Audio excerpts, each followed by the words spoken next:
Okay. Now, isolation precautions, 1877, first published recommendations of isolation precautions. First published recommendations. Hand wash also, Semmelweis, long ago, Semmelweis actually figured out. You know how they found out hand wash? You know the story of Semmelweis? So,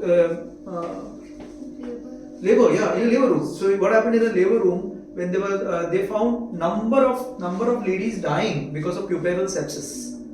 Puerperal sepsis. They were dying. They deliver a baby and then they were dying. And then they found out what he did was that was probably the first randomized control trial. Actually, if you think about it, he randomized people to actually wash hands.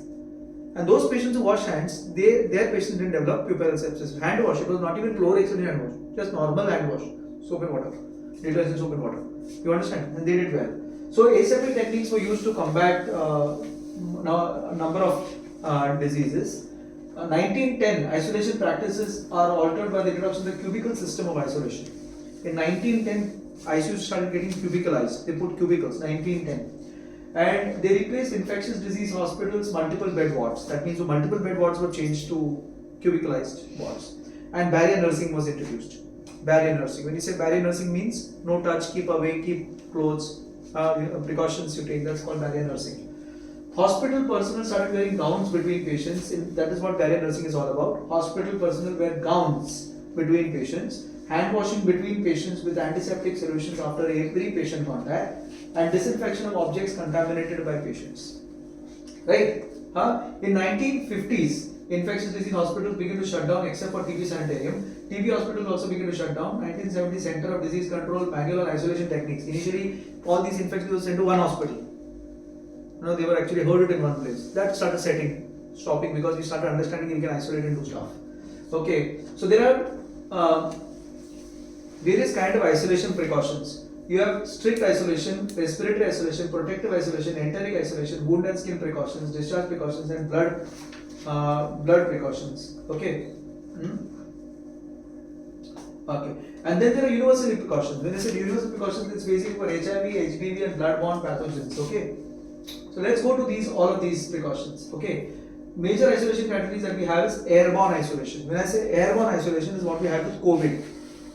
Okay, airborne isolation. For those diseases known to be transmitted via the airborne routes. So you have TB and varicella chickenpox in their infective phases, that is before crusting of chickenpox. It can spread very quickly. So airborne precautions. Measles also is airborne precautions.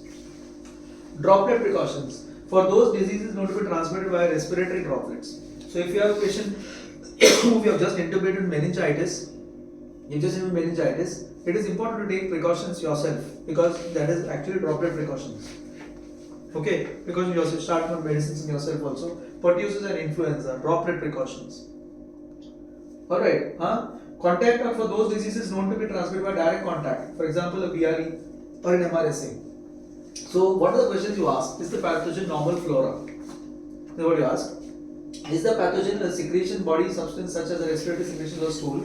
If present, is it in a sufficient dose that will lead to transmission? Okay.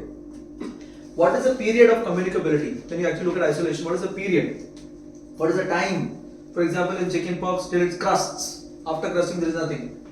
Is there symptom resolution? Is it lab based? Is it an MRSA swab? That means patient, you do not fee anything on the patient. You did an MRSA swab, it came out to be positive. Now what do you do? It's lab based. These are the things you should think of. So there are a few things in addition to hand hygiene to reduce transmission of multi-drug organism spread, and that is by isolation precautions. Alright. So this isolation precautions are very well available, and there are guidelines. There are guidelines that say that you need to even put signages for isolation precautions. What is standard? Prevent the spread of infection between patients and to staff. Help patients feel more secure. Create consistency, enabling physicians and staff to deliver safe care. And inform family and visitors what they can do to help prevent the spread of infection. This is the standard. If you have a patient on MRSA, it's important that you tell the relatives you need to wear isolation because you need to wear gown. Standard. All this is standard. Alright. In the pyramid, these are the various things you think of. Contact precautions, droplet precautions, airborne precautions, neutropenic patients, in addition to standard precautions. Okay, that's why before you get into the door, read what is written on the door. Precaution signs for patient rooms have to be there. So if you have a patient who has contact precautions, you should have a board there that says contact precautions. If it's airborne, you should have a board that says this is airborne, or a designated place that says this is for airborne precautions. Right? Color coded family visitor information sheets have to be there actually. We normally tell the patients about everything. It's there in that small manual that we have. We give a manual to our patients' relatives. You've seen the manual, all of you are ICU manual? You've seen the manual? No. So every patient gets an ICU manual. Read it if you want. It's a nice manual. Read it. छोटा सा manual है. इनमें उसमें सब कुछ लिखा हुआ है कि what happens when there is isolation, what happens, what you have to do as a relative. So understand that manual. It is given to all patients by me only. So what is direct transmission? When you say contact transmission, there are three ways this is going to occur. Two ways actually. So the three ways. So direct contact, when the microorganisms are transferred from one infected person to another person without a contaminated intermediate object or person. That means to say, patient is sitting over here. Patient has gone and talked to another patient, and touched him and spread the infection. This can occur in cases. For example, you have a patient posted for a cardiac surgery in some days. Cardiac surgery in some cases. Okay, and this patient, you've done an MRSA swab because the patient has come from outside. He is in another hospital, come from outside. Generally, hospitals have got, it is not a guideline. Some hospitals have got, we have got a guideline where we say whichever patient comes from another hospital or another ICU, we do regular MRSA swabs in our hospital, in our ICU.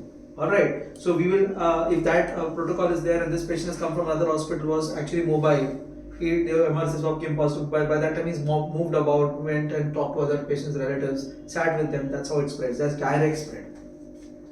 Next is indirect spread. That means a classical example is you are standing over here, there is an MRSA patient right in front of you. You have actually gone ahead and wrote the flow charts, and then you have taken this flow chart from here to there. Or for that matter, this patient was having his food, the other patient was having his food. You wanted a table. You took this table from here to there. Okay, so that is how you can spread with an MRSA. So that's why contact precautions by indirect contact is very, very deadly, very difficult. So you can't use the same pen also for that matter. The pen has to be actually that. Leave it over there. Wash your hands very well. Otherwise you will contaminate. Microorganisms. They are not people that you're going to see and tell you, "Mera pen ko haath mat lagao." They're very small. You'll not even be able to understand that you have contaminated. That's why the recommended personal protective equipment are gown and gloves. Recommended. You don't need mask. You don't need cap. You don't need mask. You don't need cap. When there is contact precautions, all that you need is gown and gloves. You can go one step ahead by saying, I will probably change my shoes. Okay, slippers, that can be changed. Okay, but that's all about contact precautions to prevent intermediate spread. That means हमारे patient को मेरे को gown पहनने की जरूरत नहीं है. हमारे पेशेंट को मेरे को गाउन पहनने की जरूरत है. हम क्यों पहनाते हैं? So that we have distinction between them. Are you understanding? It just maintains the discipline, saying that okay, this is an MRSA patient. That's why we say don't remove the gown. Nurse को क्या बोलते हैं हम लोग? Gown मत निकालो, gown पहन के ही रखो. Are you understanding? We tell them don't remove the gown. Wear the gown all the time. You don't need to wear mask. No need to cap, but gown all the time. So if you go inside a patient to see MRSA, take gown, wear it, dispose. Okay, very important. Okay. Contact precautions used for pathogens that can easily be transmitted by contact with patient or items. Okay. So usually when we are actually we want to cohort these patients normally. So if you have an MRSA patient in the ICU and you have another MRSA patient, so you keep both of them together. You have a CRE patient, another CRE patient, keep them together. Like how we do it here. We have two patients who got CRE, we keep them in this corner. Both of them, so that one nurse looks after them. This is called as cohorting. What is called as cohorting? So if you go abroad, this is very, very, very well practiced because it makes the nursing care easier. So what happens is, you cohort your patients. Tomorrow when you are seeing your patient, you are wearing a gown and you are going to this patient last, you finish these two patients together. This is called cohorting. Okay, cohorting. Gloves and gown are worn and usually need a 3 feet separation if you are going to cohort. If you want to cohort means you are going to keep one patient here, one patient, you don't keep them together. 3 feet spatial separation should be there between both those patients. And very important in this case is careful hand hygiene. 5 times. Before getting into the room, before touching the patient, after touching the patient, after touching equipment, after coming out of the room. 5 times you need to wash the hand. Someone asks you which are the 5 types of hand movements. These are the 5 types of movements of hand hygiene that you need to do when you go inside. So it's twice washing your hands later on also. If you look at it. Okay. Hand hygiene is hand hygiene, more important. Maximum you have to concentrate in hand hygiene. They intended to prevent transmission of infectious agents, including epidemiologically important microorganisms, which are spread by direct or indirect contact from the patient or from the patient's environment. All right. So sometimes so some hospitals have got a different method to do this also. They say only if you have a drainage of wound, then you do contact precautions. So there's some way apply the present excess wound drainage, fecal incontinence, other discharges from the body such as an increased potential of extensive environmental contamination, risk of transmission. One organism that you must remember, now all this time you are talking about washing hands with what? You're washing with alcoholic chlorhexidine. You're washing with chlorhexidine, right? You're washing with chlorhexidine of percentages of more than 0.2%. That's what you're using. Okay, 0.05% के ऊपर होता है chlorhexidine hand wash. They're different from mouth washes. Okay, but one organism that can spread with contact precautions, especially is Clostridium. And when you have Clostridium, hand wash will not work with chlorhexidine. You need to use soap and water. You need to use what? Okay, because Clostridium has spores. Spores do not degrade by chlorhexidine. You require to use soap and water. So in cases where there is Clostridium, it's very important to keep the patient very strictly isolated in a room that has got a wash basin. That's why when we have Clostridium patients, we put them in the room inside. We put them in the room inside where we have wash basin. You understand? So this is all very important because when you're on duty, you find something like this, you need to act.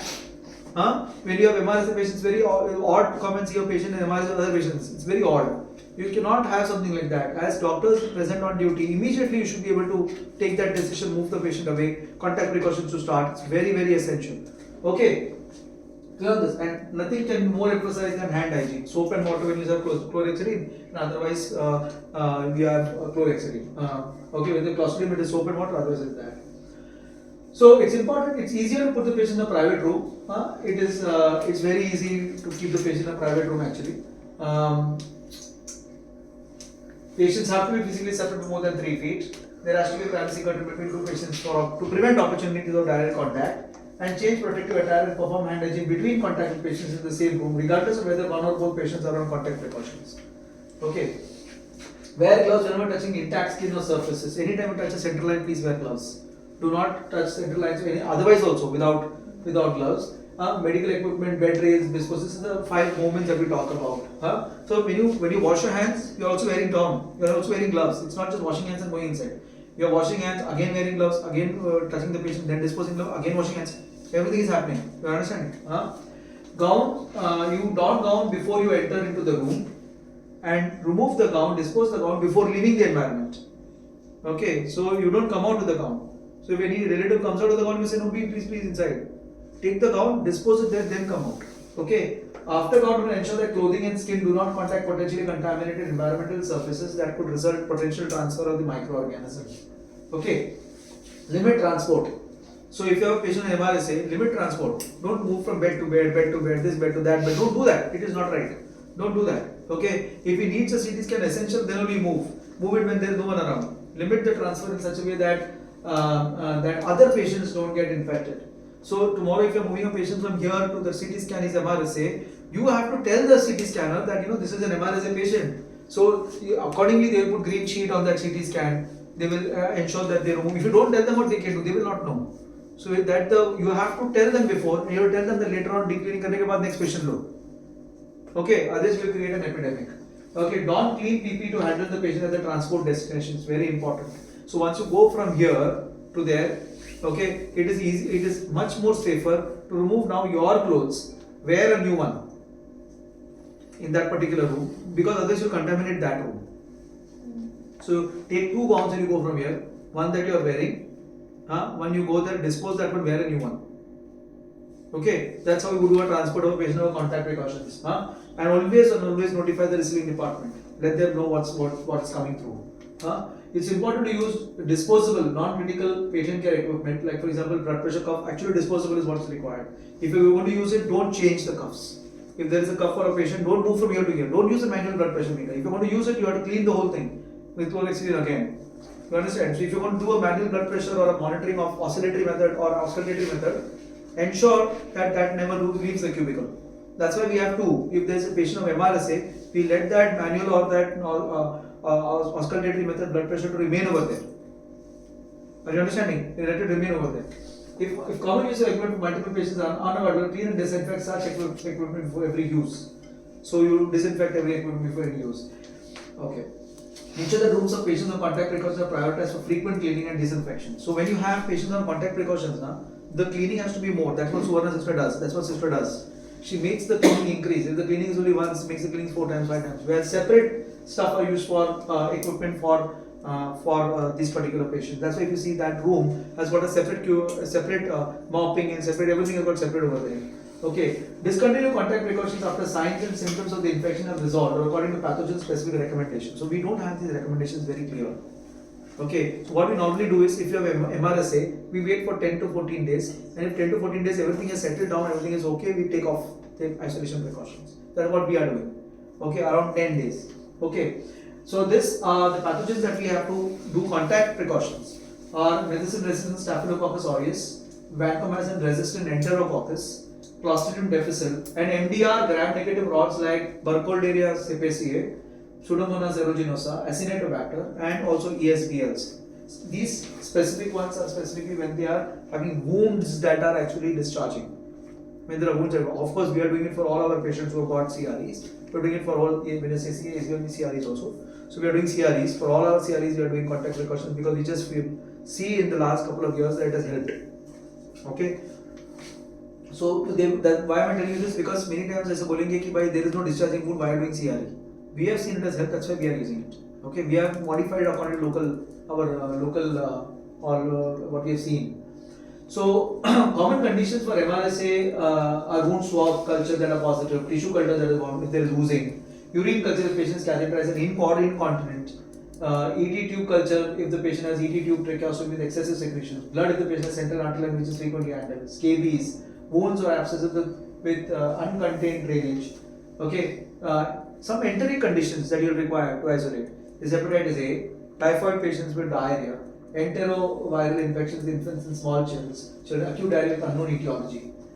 Patient colonized with MRSA or VRE will not require colonization. We generally don't require it. Okay, however we are doing it. We are cohorting them together. Okay, patients with MRSA or VRE in blood will require isolation if intravascular device is present. If the patient has got a central line, MRSA is positive, they will 100% require. Okay, from the blood if you got it. In wounds will require isolation irrespective. MRSA, VRE in wounds, or VRE in urine stool will require isolation. The patient is diabetic, in front of the patient has an invasive GIGO device, is a folio rectal tube. So most of our patients who are MRSA will actually be isolated. Okay, MRSA, VRE. So boards like these are put. In our unit we have got a pink color board that we put contact isolation, all that written over there. Okay, board like this. Inside the room, what is required? So when you are entering the room, what all you need to see. Okay, and if you are on round, these all should be there inside the room. That includes disposable non-sterile gloves. It requires antiseptic hand detergent and hand rub inside the room. Also, we require one outside the room. That's why we keep one in, one out. Okay. Yellow and red waistband and waist gowns, designated medical equipment, wash bowl and commode with no ensuite facilities. That means if there is no toilets. Outside the room, you will find the isolation card. You will find an alcohol rub. You should have it. Additional supply of disposable non-sterile gown. And in the sluice or the area where we actually have the toilet or something like that, we have a designated cleaning equipment, red linen bag with water soluble liner. So they all normally have these things separate for these are patients. Okay. Empirical precautions. So respiratory infection in infants, RSV, potential history of infection caused by multi-drug resistant organisms, skin wound tract infection, draining wounds, diarrhea. All these patients will require actually contact precautions. Alright. And this will probably be there most probably till culture is negative or till duration of illness is there. But however, if there is compromised illness or suppressed immune system, you need to do something called reverse isolation. Okay, reverse isolation, protective isolation, where they have very immune compromised disease on chemotherapy, highly susceptible to infections, protection from environmental pathogens is what it was supposed to do. These patients will actually require a private room.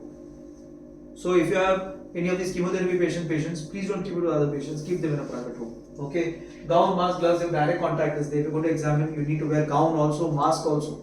Okay, this is different. Okay, and gloves, wash hands, no plants and no flowers are actually said. Patient must wear a mask when out of a room. So if you are going to transfer an immunocompromised patient from point A to point B, patient should have a mask.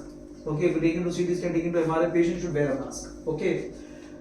A protective environment designed for allogenic stem cell transplant. So we have got a protective environment in our 2 rooms where there is HEPA filtration of incoming air. Air coming from outside gets filtered through the HEPA, high efficiency particulate filter. Okay, directed room airflow, that means laminar airflow. The room, it doesn't come and become turbulent. It moves laminar. It moves laminar. For example, if you go to the room over there, the last room, you'll find that the air comes from one place and goes from another place. You'll see it. Go and see it in that room. It's called laminar airflow. Okay, it's called laminar airflow. So directed room airflow, positive room air pressure related to the corridor. So if you see our room, that one room is about 8 kilopascals different from the pressure outside. So the differential pressure is there. 8 kilopascals versus 8. You know, the 8 differential pressure is there between the inside of the room and the outside.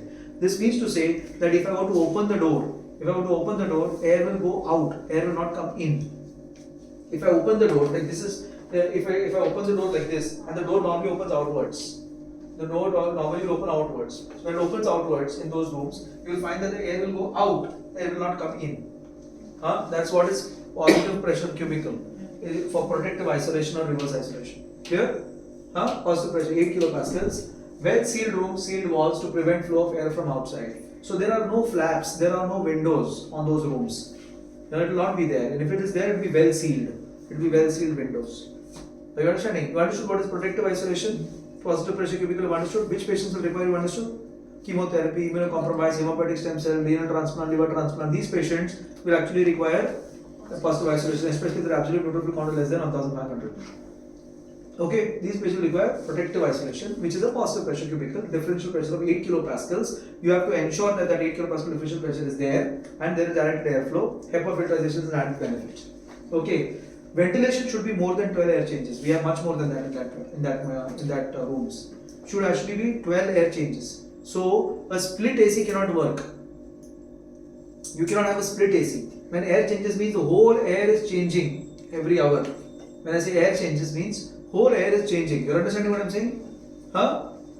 Understanding, na? So in most of our cubicles, most of our ICUs worldwide is 6 air changes. Okay, it is 6 air changes. Most of the ICUs that we have. Your split AC will give only 2 or 4. So you can't have ICU with split AC. Your window AC still has more air changes. Your window AC still has more air changes. Window ACs have more than 6 air changes. But in a hospital, if you have split AC, it means this hospital doesn't know what it's doing. Okay, because air changes hona zaruri hai. ICU mein. So split air changes, split AC cannot work. That's why you need air changes of more than 12. We have 20 in our ICU. Okay, we have more than 20 in our ICU. That's the amount of air changes that we are having there. It's very, very, very pure. That's why you feel fresh when you enter an ICU in our hospital. You feel fresh because the air changes are much higher. Okay. Strategies to minimize dust. You can't have carpets. You can't have carpets in the ICU. You can't have a carpet in the ICU. You have to have easily cleanable floors. You can't have marble. Marble is very good. Okay, but it's expensive. But you can't have tiles which have got serrations. If you see, there are no serrations here. You see, there are no serrations. You can't have tiles with serrations. So so you cannot have crevices. You cannot have sprinklers like this. You cannot have multiple sprinklers. You should not have like multiple जगह वैसा होना नहीं चाहिए. ठीक है? You cannot have fresh flowers or dried flowers or potpourri inside. You cannot have all those things inside the ICU. You cannot have flowers inside an ICU. Okay. To prevent inhalation of fungal spores during periods when construction, renovation, or other dust-generated activities that may be going in and around the healthcare facility, it has been advised that they are in a HEPA room. So if you have if there is an activity going on, for example, there is a construction activity going on, like we had in a couple of months ago. When your construction activity, what did we do? We completely isolated. We put cloth, we wetted the cloth, we kept the cloth wet so that all the dust that comes outside gets accumulated over there on that cloth. Also because of the fact that we know that when you have the presence of construction activities, the incidence of Acinetobacter and Aspergillus goes up. Fungal spores of Aspergillus goes up. Okay, that's the reason that you must understand when there are activities going on. So if you have some work going on inside a room, you have to ensure that the room is closed. Very essential, any construction activity. Alright, any doubts on contact precautions? So when you say droplet precautions, what are those? Droplet precautions are whenever a person coughs, there is a droplet that is released. Now this droplet can go ahead and can settle down within 4 feet. Settle down in 4 to 5 feet. That is what is a droplet. Okay, that the weight of the droplet is such that it settles down. It carries the bacteria along with it. So any patient has got respiratory tract infection, for example, has got a CRE and is coughing or is on a tracheostomy. droplets are going to be formed because within the suction droplets are going to be formed. So in such patients environments, you are supposed to do isolation precautions with gown, glove, mask also. Gown, glove, mask also when you are 4 feet of the patient, within 4 feet of the patient. Are you understanding? Mask also if there is 4 feet within the patient's limit, if there is CRE. Clear on this? That's called droplet precautions. So now you learned about droplet, you learned about contact, and what is airborne? Airborne is what? Airborne is you cough and the air takes the particles somewhere else only. So those cubicles will be negative pressure cubicles. Those cubicles will be what? Negative pressure cubicles. So that means if I cough here, it will go from here, will be HEPA filterized and taken outside. Or it will go from here, come back HEPA filterized. You understand? Negative pressure cubicle mein kya hota hai? The differential pressure is 8 kilopascals but outside to inside. So that means to say those rooms, if you try to open the door, it will be difficult to open the door. In those rooms, if you try to open the door from outside, it will be difficult to open those doors. Because what is going to happen is it's going to pull the door inside. It's going to pull the doors all the time. You understanding?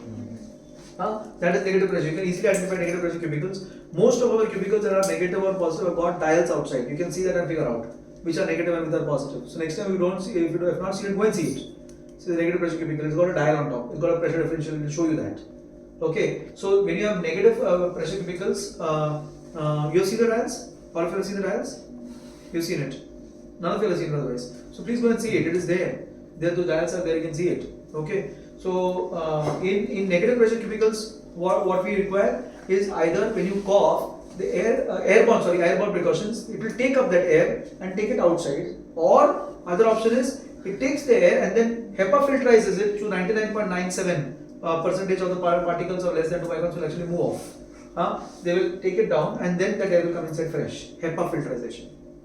Clear? So in airborne precautions, we cannot have common room. We can't have a patient in the ICU with other patients. It is impossible. You can't keep a COVID patient with other patients. That requires airborne precautions. You understand? Airborne precautions. Clear on that? Airborne precautions. It's known to spread. Measles, it's known to spread. Chickenpox is known to spread. Okay, that means airborne. That means you put it in that cubicle also, it will come and come to this cubicle. Okay, you need to have negative pressure cubicles. Clear? We are one of the few ICUs in the country, in the city, to have these kind of ICUs. Negative pressure and all these things we have. Clear? Any doubts? Contact, isolation, reverse isolation, protective isolation, negative pressure, positive pressure. Understood? It's bare basics, okay? Alright.